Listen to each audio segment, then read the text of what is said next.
fulfilling whatever potential and whatever desire he has for me to do. And obviously, I had an evangelical in the beginning who very honest said, I hope you're not looking at giving any of the land in Judea, Samaria to the Palestinians, because that's the land that God gave to the Jewish people. And I said, look, this is so much bigger than me. If we make a deal, it's really God's will. If we don't, then it's not. So I think that we're in a place with this where if I look at my life and I think about the fact that obviously I was brought up for one thing, and then the last 10 years have been totally different than that.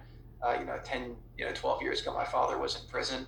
I was visiting him every Sunday, and then to think of going from there to, now being in a position where I was in the White House, sitting in the office next to the President of the United States. I mean, that only could have happened, with God's will, and then obviously using his experience to do the biggest prison criminal justice reform in the history of our country.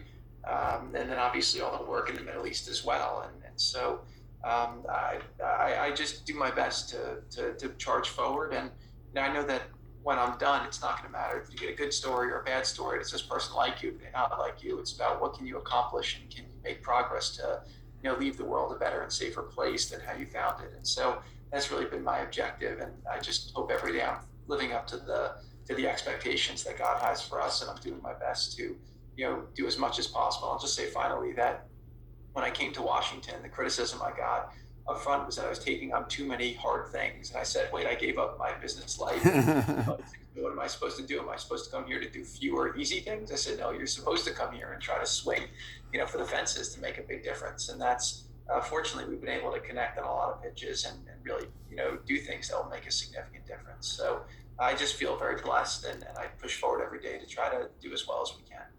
That's fantastic. I just want to finalize. I think that according to our poll, 83% of the Orthodox Jews wish that you'll be surprised for another 4 years. Amen. So you're bold, and you have an excellent correspondent here, and we very much enjoy interacting with him. And I did tell him that if we win, we will get him in the second term an interview with the president. I appreciate that. Unfortunately, there's a buffer between me and you, but we'll resolve that one day. Let's move on to Rabbi.